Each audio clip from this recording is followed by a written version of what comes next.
বাণিজ্য উপদেষ্টার সঙ্গে মার্কিন প্রতিনিধির সাক্ষাৎ, প্রতিযোগিতামূলক শুল্ক প্রত্যাশা ঢাকার।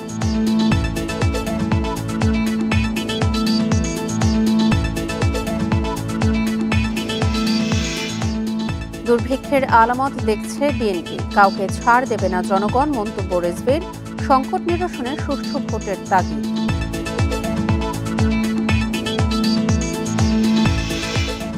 আওয়ামী লীগ আমলে গুমের পর টর্চার সেলে নির্যাতনে ব্যবহার হতো ৬ পদ্ধতি, উপড়ে ফেলা হতো দাঁত, নখ।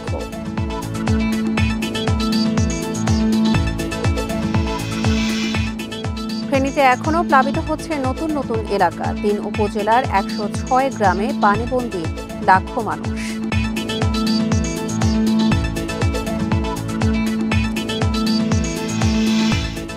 টানা বৃষ্টিতে বাজারে বেড়েছে সবজির দাম, প্রতি কেজি কাঁচামরিচ বিক্রি হচ্ছে ৩২০ থেকে ৪০০ টাকায়।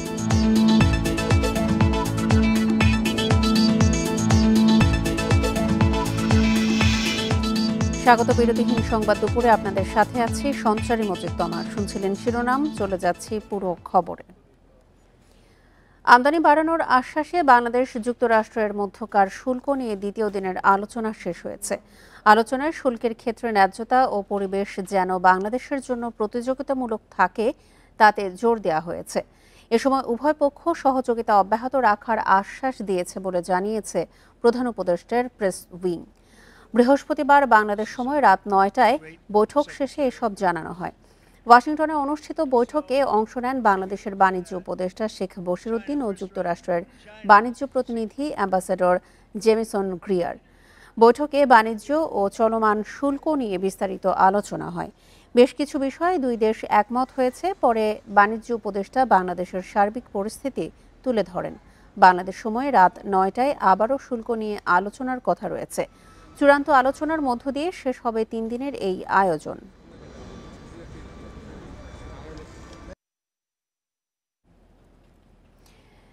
এ নিয়ে কথা বলতে রাজধানীর উত্তরা থেকে আমাদের সঙ্গে যোগ দিচ্ছেন অর্থনীতিবিদ ডক্টর গোলাম রসুল।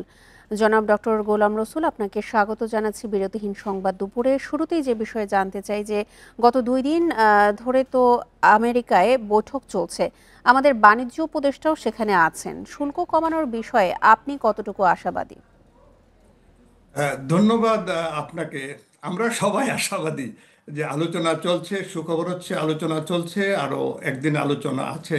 কিন্তু এই যে ২ দিনের যে আলোচনা হচ্ছে, যদিও আমরা এর বিস্তারিত কোনো জানতে পারিনি, কিন্তু এখানে এই ২ দিনের আলোচনায় কিন্তু এমন কোনো সিগনিফিক্যান্ট যে আশার কথা শোনা যায়নি। তো আশা করা যাচ্ছে যে গতকালকে আমাদের যে বাণিজ্য উপদেষ্টার সাথে ইউএসটিআর এর যে রিপ্রেজেন্টেটিভ তার সাথে ব্যক্তিগত সভা হয়েছে এবং আগামীকাল আরও একদিন আলোচনার রয়েছে। আমরা আশা করছি যে আগামী একদিন আলোচনার পরে বাংলাদেশ আমরা শুল্কের ক্ষেত্রে আরও কিছু ছাড় পাব।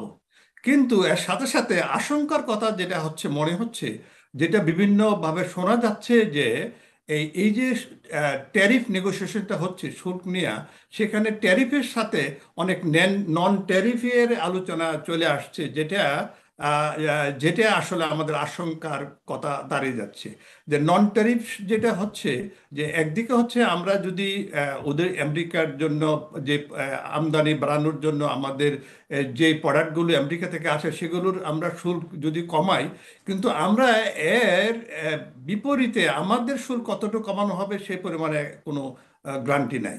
২ মানে এই নাম্বার ক্ষেত্রে হচ্ছে একটু যেটা জানতে চাই, আপনি যেহেতু আশাবাদ এবং সাথে সাথে আশঙ্কার কথাও বললেন, সেক্ষেত্রে যদি যুক্তরাষ্ট্র শুল্ক না কমায় তাহলে কি ধরনের প্রভাব পড়তে পারে আমাদের দেশের অর্থনীতিতে?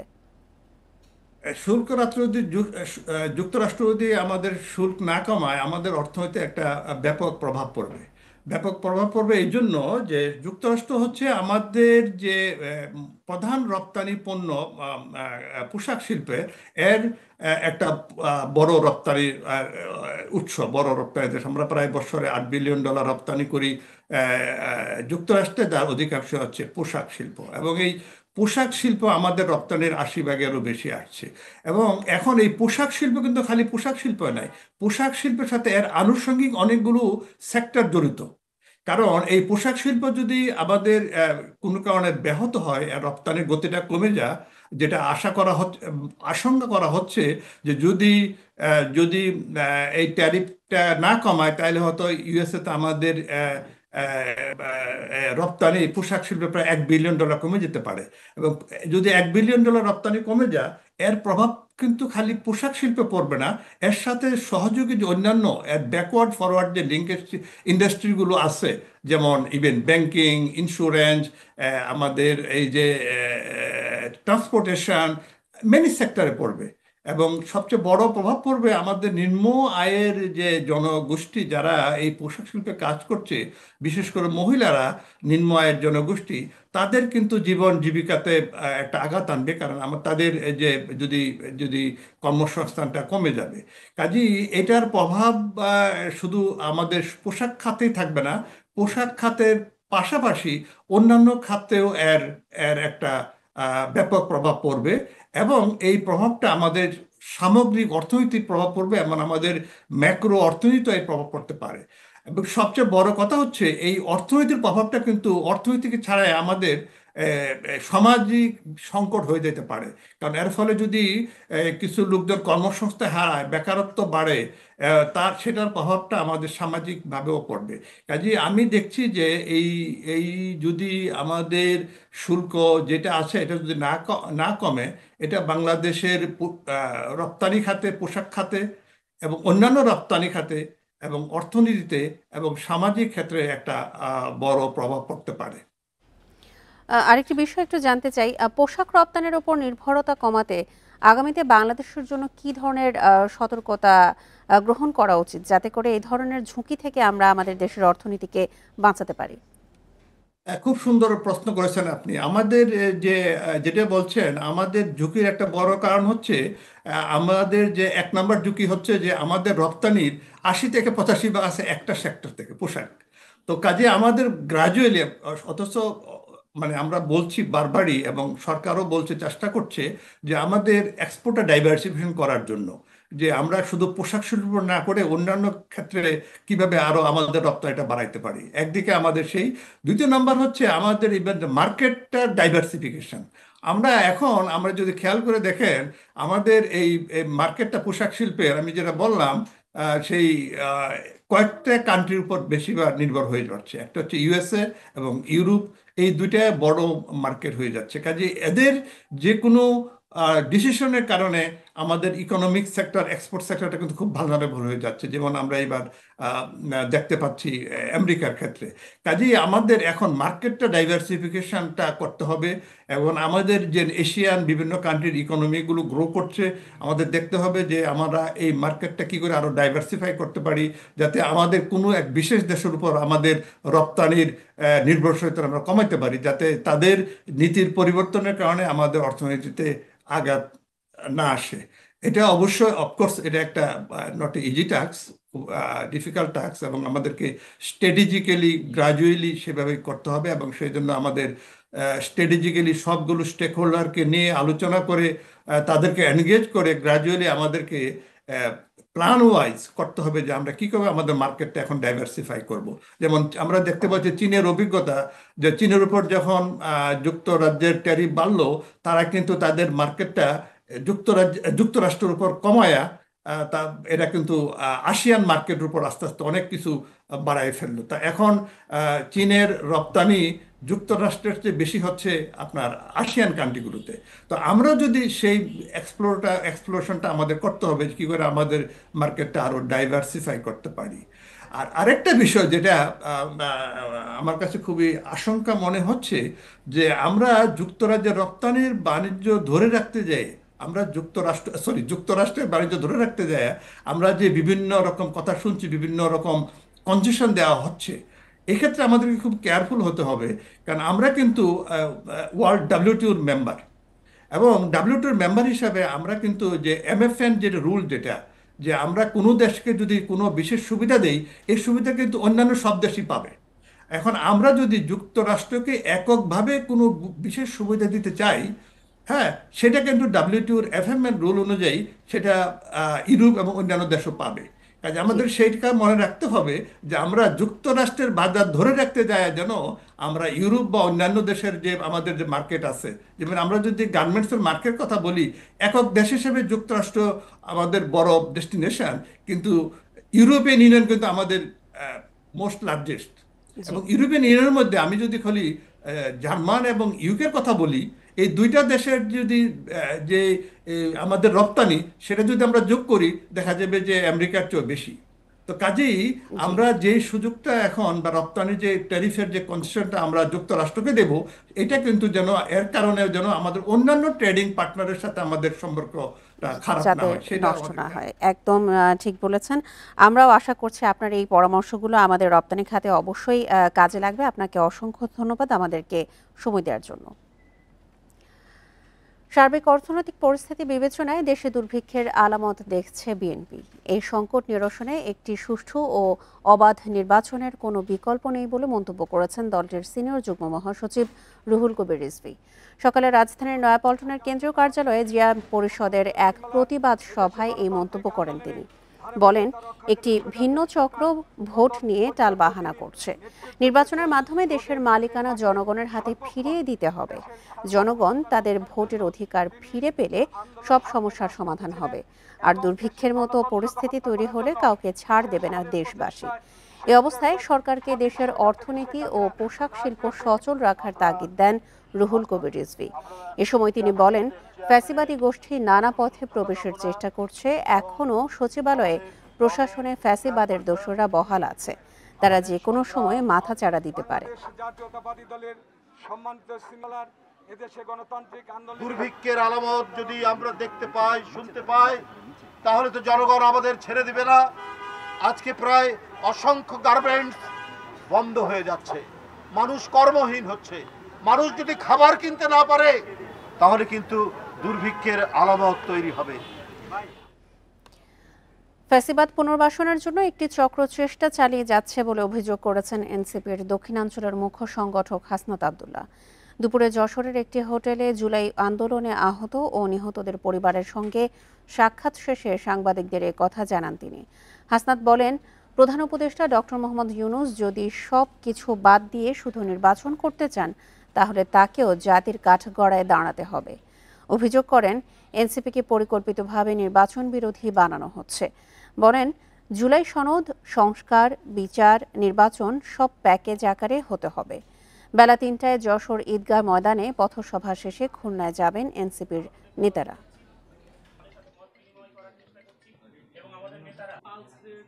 একটা পরিকল্পিত ছক আমরা দেখতে পাচ্ছি, এগুলা মিলে যাচ্ছে। আবার একটা ফেসিজমকে আবার হচ্ছে রিহ্যাবিলিটেট করা, পুনর্বাসন করার এই যে ছকগুলা, স্ট্র্যাটেজিগুলা মিলতেছে। আমাদেরকে পরিকল্পিতভাবে নির্বাচন থেকে আলাদা করা হইতেছে, পরিকল্পিতভাবে ট্যাগ দেওয়া হইতেছে না আমরা নির্বাচন বিরোধী। আমরা কিন্তু নির্বাচন বিরোধী না, আমাদের সবগুলোই লাগবে। পতিত আওয়ামী লীগ সরকারের আমলে গুমের পর টর্চার সেলে নিয়ে উপড়ে ফেলা হতো দাঁত ও নখ। বৈদ্যুতিক শকের পাশাপাশি মূলত 6টি পদ্ধতিতে নির্যাতন চালাতো আইন শৃঙ্খলা বাহিনী ও গোয়েন্দা সংস্থার সদস্যরা। গুমের শিকার হয়ে অনেকে বন্দী ছিলেন একটানা 391 দিন। তাদের বিভীষিকাময় অভিজ্ঞতার কথা উঠে এসেছে গুম সংক্রান্ত তদন্ত কমিশনের দ্বিতীয় প্রতিবেদনে। গুমের পর এই টর্চার সেলে এনে নানা কায়দায় করা হতো নির্যাতন। প্রতিটি সেলেই ছিল সিসিটিভি ক্যামেরা, আর তা দিয়ে চলত সার্বক্ষণিক পর্যবেক্ষণ। নির্যাতনের কারণে শারীরিক মানসিক দীর্ঘমেয়াদী ট্রমার মধ্যে পড়তে হয় গুমের শিকার ব্যক্তিদের। বিভীষিকাময় সেসব দিনের কথা তুলে ধরেছেন গুম হওয়া 253 জন। গেল 4 জুন সেই প্রতিবেদন প্রধান উপদেষ্টার কাছে জমা দেয় তদন্ত কমিশন। নারীদের ওড়না সরিয়ে গ্রিলের সঙ্গে হাত বেঁধে রাখা হতো, গ্লাস দিয়ে উপড়ে ফেলা হতো দাঁত, রিভলভিং চেয়ারে বসিয়েও চলত নির্যাতন। কখনো কখনো বাঁশ ব্যবহার করে মারধর করতেন নির্যাতনকারীরা। চেয়ারের সঙ্গে হাত পা বেঁধে দেওয়া হতো বৈদ্যুতিক শক, মুখে কাপড় দিয়ে ঢালা হতো গরম পানি। যেভাবে বন্দীদেরকে নির্যাতন করা হতো এবং তাদেরকে বন্দি করে রাখা হতো, এইটা খুবই বিভৎস এবং এটা অলরেডি আপনার বন্দীদের মুখ থেকে এই জবানবন্দিগুলো এসছে। এরপর জনসম্মুখে হাজিরের সময় নির্যাতনের চিহ্ন গোপনের কোনো চেষ্টাই বাদ দেয়নি গুমে জড়িতরা। এই যে গুমের সংস্কৃতি, এইটা কিন্তু একটা মানে ভয়াবহ আকারে বাংলাদেশের রাজনৈতিক, অর্থনৈতিক এবং দায়মুক্তির সংস্কৃতি হিসাবে গড়ে উঠেছিল। তৎকালীন সরকার এবং সরকারের নিয়ন্ত্রণাধীন যেই বাহিনীগুলো ছিল তারা কিন্তু এই গুমকে হাতিয়ার হিসেবে ব্যবহার করেছে। এখন পর্যন্ত 1850 অভিযোগ পেয়েছে তদন্ত কমিশন। এর মধ্যে 1350 অভিযোগ যাচাই শেষে তৈরি করা হয়েছে প্রতিবেদন। Khaled Raihan, independent News, Dhaka. এবার জানাবো জুলাই অভ্যুত্থান নিয়ে প্রতিবেদন।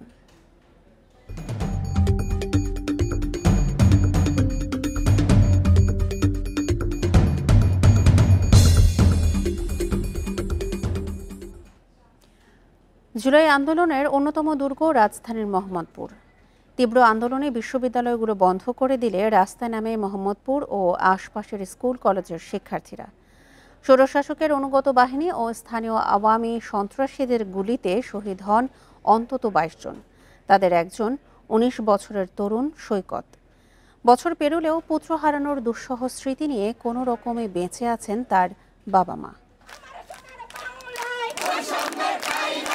19 জুলাই 2024 রাজধানীর মোহাম্মদপুরের নূরজাহান রোডে ঘাতকের অন্তত 5টি গুলি মাথা ভেদ করে 19 বছরের টকবগে তরুণ মাহমুদুর রহমান সৈকতের।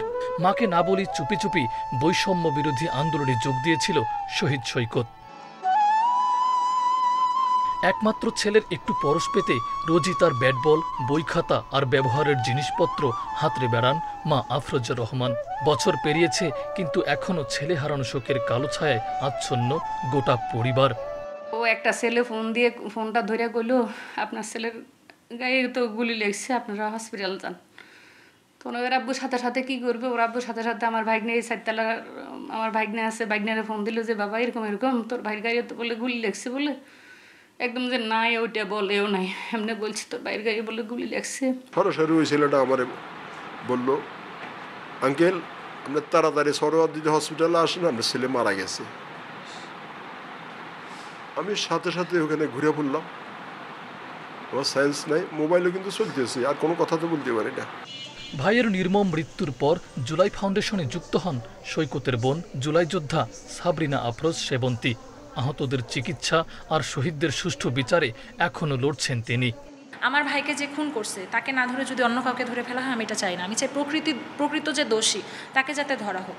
অন্তত আমি চাই এই জিনিসটা যাতে শুরু করে দিয়ে যায়, শেষ হইতে তো একটা সময় লাগে। অন্তত যাতে বিচার কাজ সবার চার্জশিট যাতে জমা দিয়ে দেওয়া হয়। আন্তর্জাতিক ট্রাইব্যুনালে মামলা করেও বিচারে তেমন অগ্রগতি না হয় হতাশ সৈকতের বাবা। এখন আমি চাই আমার ছেলের হত্যার বিচার। মাহমুদুর রহমান সৈকতের মতো মোহাম্মদপুরে শহীদ হন 22 জন। এছাড়া এখনও নিখোঁজ 2 জুলাই যোদ্ধা। মাহফুজার রহমান মিলন, ইন্ডিপেন্ডেন্ট নিউজ, ঢাকা। সিলেটে জুলাই আন্দোলনে হতাহতদের অনেকেই কোনো স্বীকৃতি পাননি। গণ অভ্যুত্থানে অংশ নিয়ে কেউ হারিয়েছেন চোখ, কেউ পা, আবার কেউ শরীরে বয়ে বেড়াচ্ছেন অসংখ্য স্প্লিন্টারের যন্ত্রণা। অথচ আহতদের অনেকেই পাননি সঠিক চিকিৎসা ও সহায়তা। 5 আগস্ট শেখ হাসিনার সরকার পতনের পর বিজয় মিছিলে অংশ নেয় সিলেটের মুন্সিপাড়ার 10 বছর বয়সী রুহান। সেখানেই পুলিশের গুলিতে এক চোখ হারায় সে, অথচ এখনো মেলেনি কোনো স্বীকৃতি। একইভাবে আন্দোলনে পুলিশের গুলিতে চোখ হারান আলাল আহমেদ। একটি চোখ নিয়ে তিনি লড়ছেন কঠিন জীবনযুদ্ধে। জুলাই সনদ হলো আমাদের একটা ইজ্জত সম্মান। জুলাই সনদটা পেলে আমরা খুবই আনন্দিত হব। এমসি কলেজের ডিগ্রি শেষ বর্ষের শিক্ষার্থী মোহাম্মদ জহির খান। আন্দোলনের সময় পুলিশের গুলি তার পায়ে লাগে। স্বাভাবিক জীবনে আর ফিরতে পারবেন কিনা সেই দুশ্চিন্তা পরিবারের একমাত্র উপার্জনক্ষম জহিরের। একভাবে যে স্থায়ী অক্ষমতা বা পঙ্গুত্ব আমরা যেভাবে বরণ করেছি সেখান থেকে ফিরে আসার আর সুযোগ নেই, এবং স্বাভাবিক জীবন যদি আমি ফিরে আসতেও চাই এটা এমন পর্যায়ে গুরুতর হয়েছে যে আমার স্বাভাবিক চলাফেরা যেটা হাঁটার সেই ক্ষমতাও নেই। তো আমি সরকারের কাছে আমি একটা আবেদন জানাবো আপনাদের মাধ্যমে যে আমাদের পুনর্বাসনের যে ব্যাপারটা এটা নিশ্চিত করা। জুলাই আন্দোলনে নারীদেরও প্রতিবাদী অংশগ্রহণ ছিল। তাদেরই একজন এমসি কলেজের মাস্টার্স শিক্ষার্থী লতিফা আক্তার। পুলিশের লাঠিচার্জে পায়ে আঘাত পান তিনি। এখন চিকিৎসার ব্যয় মেটাতে হিমশিম খাচ্ছেন। কিছুক্ষণ বেশি রাস্তায় একটু হাঁটাচলা করি তাইলে আমার পা ফুলে যায়, সিঁড়ি পাইতে পারি না। আমাদের তো মনে করেন আমাদের অভাবে সংসার, আমাদেরকে হাঁটতে হবে, আমাদের হচ্ছে পাইলট। দেশ ফ্যাসিস্ট মুক্ত হওয়ার পর এখন তাদের একটাই চাওয়া, জুলাই সনদ যেন দ্রুত বাস্তবায়ন হয়। Independent news. ফেনীর মুহুরী, সিলোনিয়া ও কোহোয়া নদীর পানিতে এখনও প্লাবিত হচ্ছে নতুন নতুন এলাকা। 3 উপজেলার 106টি গ্রামে পানিবন্দী লক্ষাধিক মানুষ। ফুলগাজীতে মাছ ধরার সময় বন্যার পানিতে একজনের মৃত্যুর খবর পাওয়া গেছে। ভাঙা অংশ দিয়ে পানি প্রবেশ বন্ধ হলে দ্রুত বেড়ি বাঁধ মেরামতের কথা জানিয়েছে পানি উন্নয়ন বোর্ড। পরশুরাম ও ফুলগাজীর 21টি স্থানের ভাঙা বাঁধ দিয়ে নদীর পানি ঢুকে প্লাবিত হচ্ছে লোকালয়। অনেক জায়গা থেকে পানি নামায় আশ্রয় কেন্দ্র থেকে বাড়ি ফিরছে মানুষ। তবে নতুন করে প্লাবিত ফেনী সদর ও ছাগলনাইয়া উপজেলার শতাধিক গ্রাম। তলিয়ে আছে ঘরবাড়ি, আসবাবপত্র, ফসলি জমি। ভেসে গেছে শত শত পুকুরের মাছ। বন্যার কারণে আমাদের অনেক ক্ষয়ক্ষতি হয়, আমাদের অনেক মাছ চলে যায়, আমাদের ঘরবাড়ি অনেক ক্ষয়ক্ষতি হয়। বেড়িবাঁধগুলা সঠিকভাবে মেরামত করতো, তাহলে আমাদের আজকের এই ভোগান্তি হতো না। চারদিকে থই থই পানির মধ্যে উঁচু জায়গায় যারা আশ্রয় নিয়েছেন তারাও দিন পার করছেন পোকামাকড় আর সাপের আতঙ্কে। পানি হালকা একটু কমছে, বাড়ি থেকে যাদের একটু উপরে আছে তাদের তো কমছে, তারা চলে যাচ্ছে, আর যাদের এখনো কমেনি তারা এখন আশ্রয়কেন্দ্রে এখনো বন্দী হয়ে আছে। 3 দিন পর্যন্ত এভাবে পানিবদ্ধ হয়ে এভাবে আছি। প্রায় 15-20 পরিবারে এই ছাদে উঠছি আমরা। তো এখানে কোনো কারেন্টের কোনো ব্যবস্থা নাই, তার পানির কোনো ব্যবস্থা নাই। পানিবন্দী এলাকায় আটকে পড়া মানুষজনকে উদ্ধার এবং ত্রাণ সহায়তায় কাজ করছে সেনাবাহিনী, বিজিবি ও পুলিশ সদস্যরা। যেহেতু পানি যোগাযোগ ব্যবস্থা সেভাবে এখনো বন্ধ হয়ে যায়নি, মানুষজন এখনো নিরাপদে আছে, তবে পরিস্থিতির উপরে নির্ভর করে নিশ্চয়ই আমরা একটা প্রয়োজনীয় ব্যবস্থা গ্রহণ করব। এদিকে পানির তোড়ে বাঁধের ভাঙা অংশ মেরামত করতে পারছে না পানি উন্নয়ন বোর্ড। তো 24-এর বন্যার পর এই প্রেক্ষিত পরিবর্তন হয়েছে। এখন আরও বড় আরও টেকসই আকারে বাঁধ নির্মাণের জন্য আমরা প্রকল্প প্রস্তাবনা দাখিল করেছি। একটা ফিজিবিলিটি শেষ হয়েছে, এটা চূড়ান্ত রিপোর্ট আমরা ড্রাফট রিপোর্ট দিয়েই আমরা 7,340 কোটি টাকার প্রকল্প দাখিল করছি। বন্যা ও জলাবদ্ধতার সমস্যা সমাধানে স্থায়ী বাঁধ নির্মাণ চান দুর্গত এলাকার মানুষ। Independent news. নোয়াখালী, লক্ষ্মীপুর ও সাতক্ষীরায় বৃষ্টি কমলেও জলাবদ্ধতায় দুর্ভোগ কমেনি। নোয়াখালী জেলা শহর, মাইজদি সহ বিভিন্ন উপজেলার নিচু এলাকার বেশিরভাগ রাস্তাঘাট এখনও পানির নিচে। বৃষ্টি ও জলাবদ্ধতার কারণে সড়কের বিভিন্ন অংশ ভেঙে গেছে, এতে যান চলাচলে ভোগান্তিতে পড়েছেন মানুষ। স্থানীয়রা জানান, নোয়াখালী পৌরসভার অপরিকল্পিত ড্রেনেজ ব্যবস্থা ও খালগুলো দখল দূষণের কারণে প্রতি বছর বর্ষায় দুর্ভোগ হচ্ছে। লক্ষ্মীপুরে জলাবদ্ধ এলাকা থেকে পানি নেমে গেলেও রাস্তাঘাটের বেহাল অবস্থায় দুর্ভোগ বেড়েছে কয়েক গুণ। গত কয়েকদিনের বৃষ্টিতে জেলার 5টি উপজেলায় 3 শতাধিক পুকুর ও ঘেরের মাছ পানিতে ভেসে গেছে। পাশাপাশি তলিয়ে গেছে কয়েকশো একর আমনের বীজতলা ও শাকসবজির মাঠ। জলাবদ্ধতার কবলে সাতক্ষীরা পৌরসভা সহ সদর উপজেলার বিস্তীর্ণ এলাকা। এদিকে 2 দিন বন্ধ থাকার পর খাগড়াছড়ির সাথে রাঙামাটির লংগদৌড় সড়ক যোগাযোগ স্বাভাবিক হয়েছে। এই হাউজিং এর ব্যক্তিগত কেউ খাজনার ট্যাক্স তো বাকি রাখেনি, সবাই তো খাজনার ট্যাক্স দিয়েছে, সরকারের যা যা প্রয়োজন সবাই দিয়ে আসছে, কিন্তু দুর্ভাগ্য একটা মানুষ স্বাভাবিকভাবে চলাফেরা করতে পারতেছে না। এই শহরের চারিদিকে যে সমস্ত নালা নর্দমা আছে, খাল আছে, এগুলাকে যদি ওইভাবে পরিষ্কার পরিচ্ছন্ন করা হয় তাহলে আমার মনে হয় জলাবদ্ধতা স্থায়ীভাবে থাকবে না। হ্যাঁ, গেল বছরের তুলনায় এবার মুহুরী ও সিলোনা নদীর পানি বৃদ্ধির হার বেশি ছিল। পরশুরামে মাত্র 9 ঘন্টায় প্রায় 7 মিটার বেশি উচ্চতায় পানি প্রবাহিত হয়। আবহাওয়া অধিদপ্তর ও বন্যা পূর্বাভাস কেন্দ্র বলছে, ফেনী সহ চট্টগ্রাম বিভাগে বন্যার পানি নামতে কিছুটা সময় লাগবে। শুক্রবার পূর্ণ চন্দ্রগ্রহণ থাকায় জোয়ারের পানি ভাটিতে ধীর গতিতে নামবে। জুলাইয়ে দক্ষিণ পূর্বাঞ্চলের মধ্যে সবচেয়ে বেশি বৃষ্টিপ্রবণ এলাকা নোয়াখালীর মাইজদি। সেখানে এ মাসে গড়ে বৃষ্টি হয় 790 মিলিমিটার, দ্বিতীয় সর্বোচ্চ ফেনীতে 730 মিলিমিটার। গেল কয়েক বছর ধরে ভারী বৃষ্টি ও উজানের ঢলে এই জেলায় বন্যা পরিস্থিতি খারাপ হচ্ছে। এবছরও 7 জুলাই থেকে ফেনীতে 2-3 দিন অতি ভারী বৃষ্টি হয়। 8 জুলাই মুহুরী সেলোনিয়া নদীর পানি বিপদসীমার উপর দিয়ে প্রবাহিত হয়। মুহুরী নদীর পানি 9 ঘন্টায় বৃদ্ধি পায় 13.85 মিটার। গেল বছর আগস্টে 27 ঘন্টায় 9 মিটার পানি বেড়েছিল। এবার অল্প সময়ে বেশি পানি প্রবাহিত হয়। যদি পানি বৃদ্ধির হার তুলনা করি তাহলে গত 24-এর বন্যা তুলনায়ও এবারের বন্যায় পানি বৃদ্ধির হারটা বেশি ছিল। তবে আমরা আশা করছি যে যেহেতু পানি এখন নেমে যাচ্ছে সেহেতু এটিতে ক্ষয়ক্ষতির পরিমাণ 24-এর তুলনায় অবশ্যই কম হবে। 24-এর বন্যাটা পানি তুলনামূলক ধীরে বৃদ্ধি পেলেও সে সময় সাগরে নিম্নচাপের উপস্থিতির কারণে এবং একই সাথে অমাবস্যার জনিত কারণে পানি হ্রাস পাওয়ার হারটা কম ছিল। ফেনী, মুহুরী, সিলোনিয়া নদীর পানিতে ভেঙেছে বাঁধ, শতাধিক গ্রাম প্লাবিত হয়েছে। বৃষ্টি কিছুটা কমলেও লোকালয়ের পানি নামতে সময় নেবে। শুক্রবার পূর্ণ চন্দ্রগ্রহণ থাকায় জোয়ারের পানি সহজে ভাটিতে নামবে না। ভরা কটালের কারণে চট্টগ্রামের উপকূলীয় এলাকায় পানি থই থই করার কারণে ফেনী, ডুমুরি রিভার অথবা মাতামুহুরী রিভার দিয়ে যে রেটে পানির ডিসচার্জ হওয়ার কথা তা কিছুটা স্লোত বা কমে গিয়ে লোকালয়ে যে পানি প্রবেশ করেছে ফেনীতে সেটা বঙ্গোপসাগরে নেমে যাওয়ার রেটটা কিছুটা কমে যাবে। বন্যা পূর্বাভাস কেন্দ্র ও আবহাওয়া পূর্বাভাস বলছে 19 জুলাই থেকে বঙ্গোপসাগরে নিম্নচাপ দেখা দিতে পারে। তখন আবারও সারা দেশে ভারী বৃষ্টির সম্ভাবনা রয়েছে। Shahriar Anirban, independent News, Dhaka.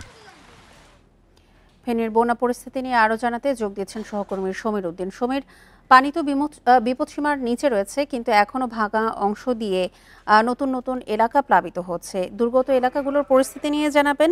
সেনাবাহিনী, বিজিবি এবং পুলিশ সদস্যরা তো ত্রাণ সহায়তায় কাজ করছে, কি অবস্থা?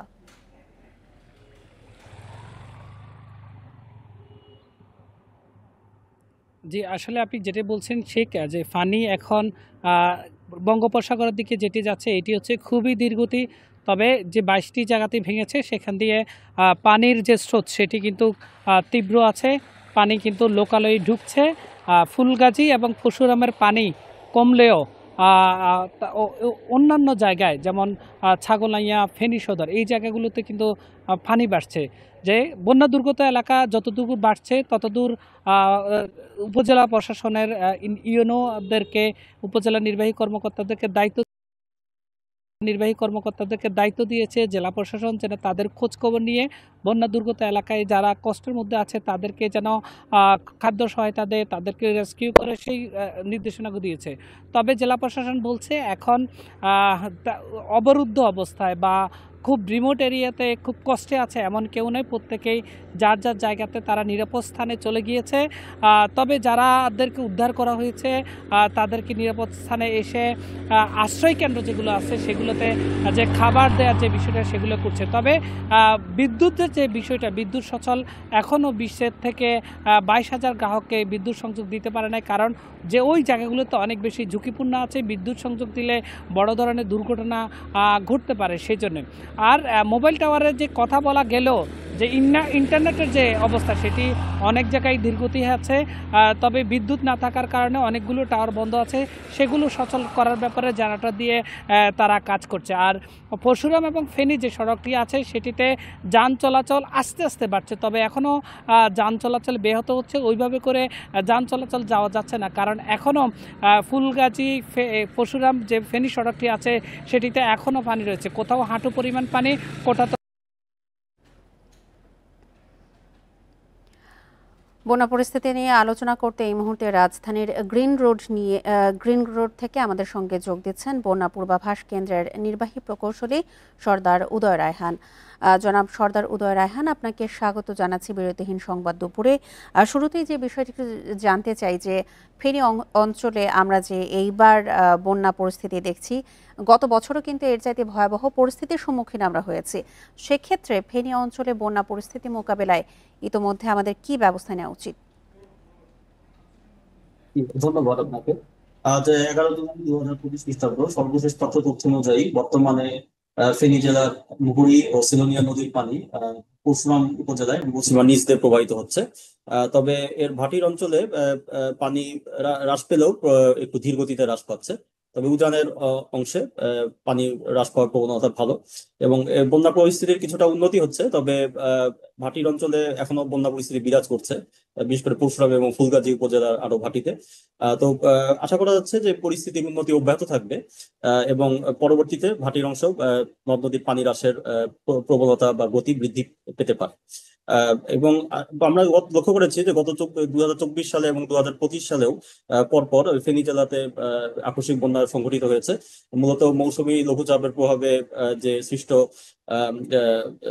সৃষ্ট মৌসুমী বায়ুর অতি ভারী বৃষ্টিপাত এবং অল্প সময়ে অত্যধিক ভারী বর্ষণের প্রবণতা তীব্রতা, এটা ওই আকস্মিক বন্যার ঝুঁকিকে বৃদ্ধি করেছে। তো এক্ষেত্রে মূলত আসলে আমরা বলতে পারি যে আকস্মিক বন্যার ক্ষেত্রে আমাদের যে আগাম পূর্বাভাস সময় সেটা তুলনামূলক কম। তবে এই ক্ষেত্রে আসলে আমাদের আরো সেক্ষেত্রে মনে করি যে আবহাওয়ার যে চেঞ্জ হচ্ছে, মানে আমাদের যে বলতে পারি যে বন্যার যে প্যাটার্ন বা ধরনের একটা চেঞ্জ দেখা যাচ্ছে। বিশেষ করে আমরা গত 5 বছর ধরে লক্ষ্য করছি যে আকস্মিক বন্যার যে তীব্র যে ঘটনা সেটার পরিমাণ বৃদ্ধি পাচ্ছে তুলনামূলক। আমরা অতীতে মূলত আমাদের বড় নদী অববাহিকাতে বন্যা লক্ষ্য করতাম, কিন্তু গত 5 বছর ধরে দেখা যাচ্ছে আমাদের দেশের পূর্বাঞ্চলীয় সিলেট, চট্টগ্রাম এবং একসাথে পূর্বাঞ্চলীয় ফেনী, নোয়াখালী ইত্যাদি অঞ্চলে বন্যা সংঘটিত হচ্ছে। তো সেক্ষেত্রে আসলে আমাদের যে এই জলবায়ুগত পরিবর্তন, এটাকে কিছুটা আমলে নেওয়ার সুযোগ আছে। তবে এই ক্ষেত্রে আরো অধিক উপাত্তের প্রয়োজন এবং এটাকে ব্যবহার করে পরবর্তীতে বন্যার লিড টাইম বৃদ্ধি করার ব্যাপারে গবেষণা কার্যক্রম গ্রহণ করা জরুরি। আর সেই সাথে আমাদের যে বন্যা প্রতিরোধে যে ব্যবস্থা আছে সেগুলোকে টেকসই করার লক্ষ্যে ইতিমধ্যেই কাজ চলছে মাঠ পর্যায়ে। তো সেই কার্যক্রমগুলো আশা করছি সামনে বেগবান হবে। জানতে চাই, ওই অঞ্চলে নদীর শাসনে কি কোনো সমস্যা আছে? জি, ধন্যবাদ। আমরা লক্ষ্য করছি যে আসলে বিগত কয়েক বছরে, বিশেষ করে 2024-এর আগে আসলে ফেনীতে গত তেমন বড় কোনো আকস্মিক বন্যা বা বন্যা সংঘটিত হয়নি। তো সে কারণে আসলে যে নদ নদীর যে ধারণ ক্ষমতা সেটি নদ নদীর পলি আসার কারণে কিছুটা হ্রাস পেয়ে থাকতে পারে। এছাড়া বিভিন্ন সময়ে আমরা বলতে পারি যে ফ্লাড প্লেন বা নদীর যে স্বাভাবিক প্লাবন সমভূমি সেটার যে বিস্তৃতি সেটা কমে আসতে পারে, মূলত জন পরিসরের বিস্তৃতির কারণে। তো সেক্ষেত্রে আসলে মূলত যে নদ নদীর ধারণ ক্ষমতা আসলে স্বাভাবিকভাবেই কমে যাওয়াটা আসলে আমাদের বন্যার ঝুঁকিটাকে বাড়িয়ে দেয়। এবং বিগত কয়েক দশকে বড় বন্যা না হয় এবং গত 24-25 সালে আমরা দেখেছি পরপর বড় বন্যা হওয়ায় আসলে আমাদের এই ঝুঁকিটা অতিমাত্রায় বেড়ে গেছে। তো সেই ক্ষেত্রে আসলে আমাদের আমরা বলতে পারি যে এখানে আসলে নদ নদীর ধারণ ক্ষমতা বৃদ্ধির জন্য প্রয়োজনীয় যে সকল পদক্ষেপ তা গ্রহণ করা প্রয়োজন এবং এই বিষয়ে পানি উন্নয়ন বোর্ড সহ মাঠ পর্যায়ের প্রশাসন এবং পানি সম্পদ মন্ত্রণালয় সচেষ্ট আছে। সেক্ষেত্রে আরেকটি বিষয় একটু জানতে চাই, বন্যার পূর্বাভাস ব্যবস্থায় কি ধরনের পরিবর্তন আনা উচিত আমাদের? জি, ধন্যবাদ। আসলে বর্তমান আমাদের যে বন্যা পূর্বাভাস ব্যবস্থা সেটি মূলত প্রাথমিকভাবে গড়ে উঠেছে যে দেশের নদী বাহিত যে বন্যার আর কি আমাদের যে মনসুন ফ্লাড সেটার পূর্বাভাস ব্যবস্থাকে কেন্দ্র করে মূলত ব্রহ্মপুত্র, যমুনা, গঙ্গা, পদ্মা অববাহিকাতে আমাদের অতীত থেকেই বড় বন্যা সংঘটিত হতো, যেখানে এখন আমরা আমাদের যে মধ্যমেয়াদী 10 থেকে 15 দিনের পূর্বাভাস ব্যবস্থা কার্যকরভাবে গড়ে উঠেছে। আকস্মিক বন্যার প্রবণতা আমরা দেখতে পাচ্ছি যে গত কয়েক বছরে, বিশেষ করে গত 5 বছরে অন্যান্য সময়ের তুলনায় অধিক হারে বৃদ্ধি পেয়েছে। তো সেক্ষেত্রে আসলে আমাদের এখানে আমরা বলতে পারি যে আমাদের যে আবহাওয়ার মডেল সহ বন্যার যে মডেল সেগুলোকে আসলে আমাদের আরো অধিকতর ক্লাইমেট বা আমাদের পানির ওয়াটার লেভেলের তথ্য দিয়ে আপডেট করার সুযোগ আছে। এবং একই সাথে আমরা বলতে পারি যে আসলে আকস্মিক বন্যার ক্ষেত্রে লিড টাইমটা প্রাকৃতিকভাবেই কম হবে, এটা একটা বৈশ্বিক চ্যালেঞ্জ।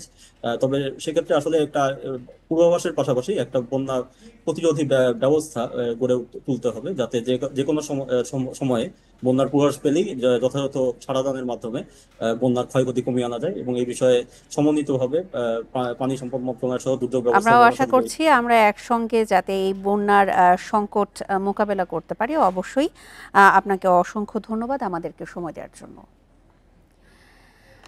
চেঙ্গি ও মাইনী নদীর নাব্যতা কমে যাওয়ায় এবং পাহাড়ি ঢল ও বৃষ্টিতে এবার 2 দফা বন্যার কবলে পড়েছে খাগড়াছড়ি। গত 3 দিনের বৃষ্টিতে নদীর বাঁধ ভেঙে প্লাবিত হয়েছে বিভিন্ন এলাকা। পলি পড়ে নদী ভরাট হয়ে যাওয়ায় অল্প বৃষ্টিতেই দেখা দিচ্ছে বন্যা। তবে সংকট সমাধানে নেই তেমন কোনো উদ্যোগ। খাগড়াছড়ির চেঙ্গি ও মাইনী নদীর নাব্যতা কমে যাওয়ায় সামান্য বৃষ্টিতে উপচে পড়ে নদীর 2 তীর। গত জুন এবং চলতি মাসে পাহাড়ি ঢল ও টানা বৃষ্টিতে 2 দফা বন্যার কবলে পড়ে খাগড়াছড়ি। গত 3 দিনের বৃষ্টিতে বাঁধ ভেঙে প্লাবিত হয় অনেক এলাকা।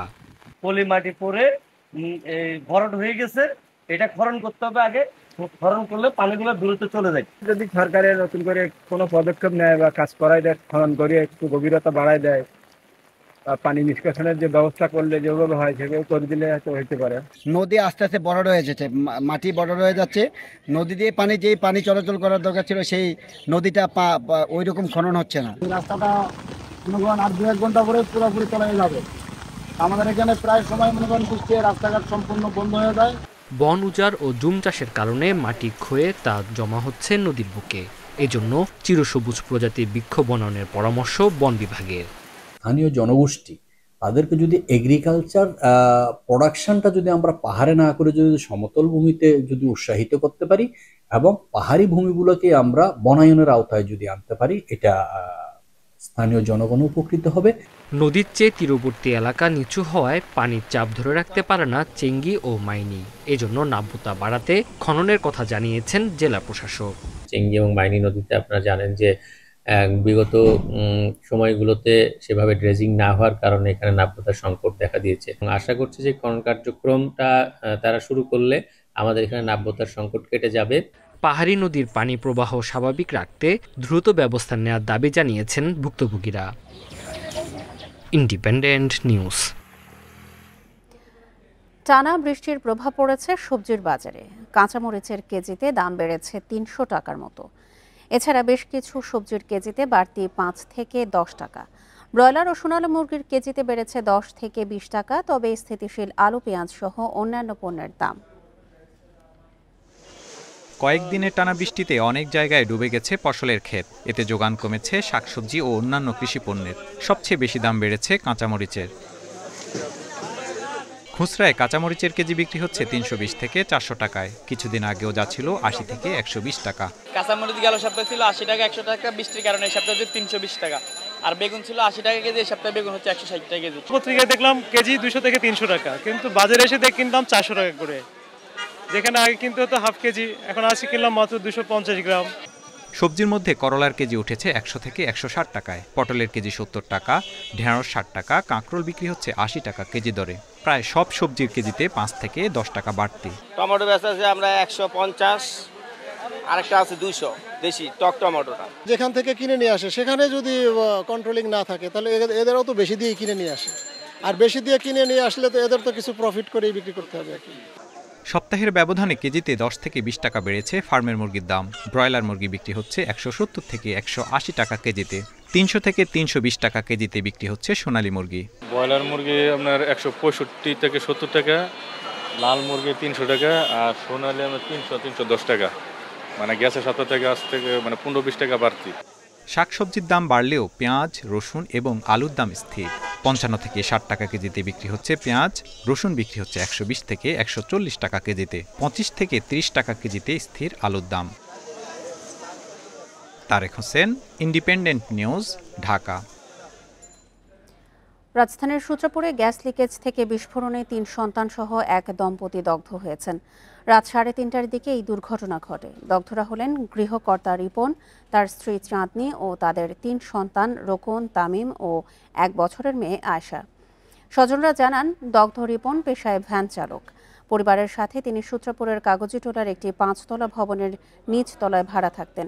রাত 3:30টার দিকে হঠাৎ বিস্ফোরণের ঘটনা ঘটে। পরে তাদের চিৎকারে প্রতিবেশীরা ছুটে আসেন। দগ্ধদের উদ্ধার করে জাতীয় বার্ন ও প্লাস্টিক সার্জারি ইনস্টিটিউটে ভর্তি করা হয়েছে।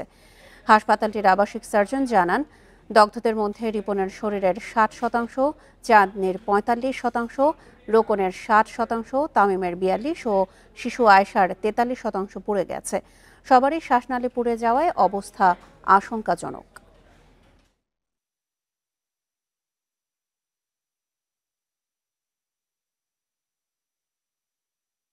প্রত্যেকেই আসে আমাদের কাছে দগ্ধ হয়ে, যেটাকে আমরা ফ্লেম বার্ন বলি, আগুনে পুড়ে গিয়ে, এবং সাথে প্রত্যেকেরই শ্বাসনালী পুড়ে যায় এবং শ্বাসনালীর জখমটা গুরুতর হয়। প্রত্যেকেরই লাইফ রিস্ক আছে এই মুহূর্তে। কুষ্টিয়ায় নিখোঁজ অটোরিকশা চালকের মরদেহ উদ্ধার করেছে পুলিশ। সকালে মোল্লা তেঘরিয়া এলাকার কুষ্টিয়া রাজবাড়ী মহাসড়কের গাছ থেকে তার ঝুলন্ত মরদেহ উদ্ধার করা হয়। স্বজনরা জানিয়েছেন, বৃহস্পতিবার রাতে অটোরিকশা নিয়ে বের হন রফিকুল ইসলাম। রাতে বাড়ি না ফেরায় তাকে বিভিন্ন স্থানে খোঁজাখুঁজি করা হয়। সকালে গাছে ঝুলন্ত মরদেহ দেখে পুলিশে খবর দেন স্থানীয়রা। অটোরিকশা ছিনতাইয়ের পর পরিকল্পিতভাবে তাকে হত্যা করা হয়েছে বলে দাবি স্বজনদের। এই ঘটনার প্রতিবাদে প্রায় 1 ঘণ্টা মহাসড়ক অবরোধ করে বিক্ষোভ করেন স্থানীয়রা। পরে সেনাবাহিনী ও পুলিশ গিয়ে পরিস্থিতি শান্ত করে। এদিকে কিশোরগঞ্জে নিখোঁজের 5 দিন পর রোজামণি নামে 6 বছরের শিশুর মরদেহ উদ্ধার করেছে পুলিশ। এই ঘটনায় একজনকে আটক করা হয়েছে।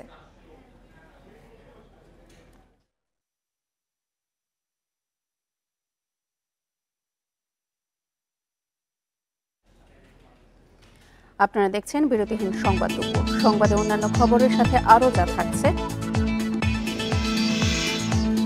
ব্রাহ্মণবাড়িয়ায় ঢাকা সিলেট মহাসড়কে 20 কিলোমিটার যানজট, নির্মাণ কাজ ও খানাখন্দের কারণে ভোগান্তি।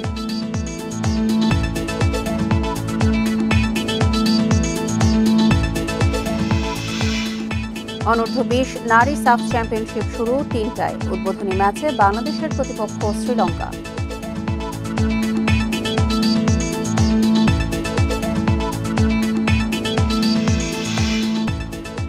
শেরপুরের নালিতাবাড়িতে পানিহাটা সীমান্ত দিয়ে 10 জনকে পুশিন করেছে বিএসএফ। সকালে তাদের সীমান্ত দিয়ে ঠেলে দেওয়া হয়, পরে বিজিবি তাদের আটক করে। তাদের মধ্যে 2 জন পুরুষ, 4 জন নারী ও 4 জন শিশু রয়েছে। সবাই একই পরিবারের। তাদের বাড়ি সাতক্ষীরার তালা উপজেলার শাহজাদপুরে। প্রাথমিক জিজ্ঞাসাবাদে জানায় 2 বছর আগে কাজের সন্ধানে বিভিন্ন সীমান্ত এলাকা দিয়ে ভারতে প্রবেশ করে তারা। পরে সেখান থেকে চলে যায় দিল্লি। সেখানেই 2 বছর কাটে পরিবারের।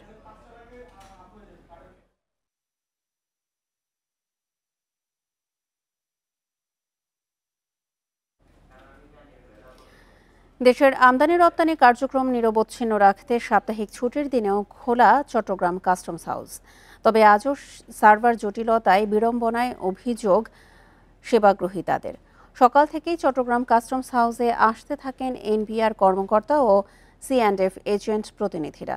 কর্মকর্তারা বলছেন, ছুটির দিনে কাস্টমস হাউস খোলা রাখাকে স্বাগত জানিয়েছেন ব্যবহারকারীরা।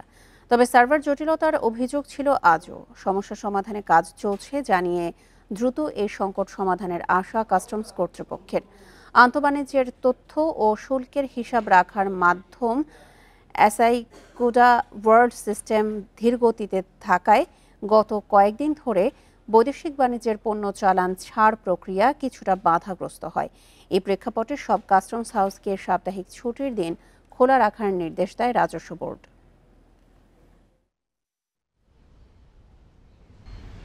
ঠিকভাবে হয় নাই, গতকালকেও কাজ হয় নাই। এজন্য এটা খুব আমাদের জন্য ভালো।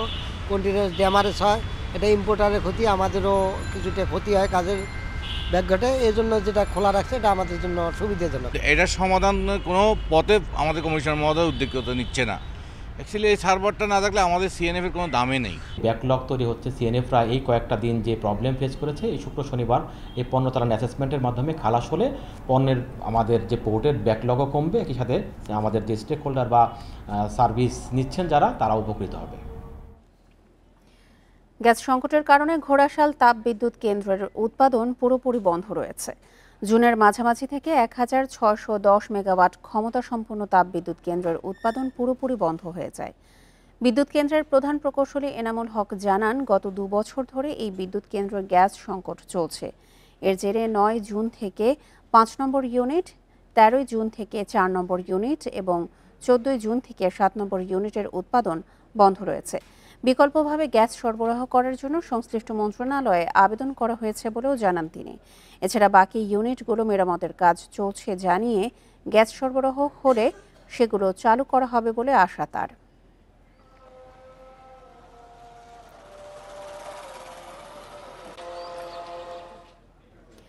ব্রাহ্মণবাড়িয়ায় ঢাকা সিলেট মহাসড়কের 20 কিলোমিটার জুড়ে দীর্ঘ যানজটের সৃষ্টি হয়েছে।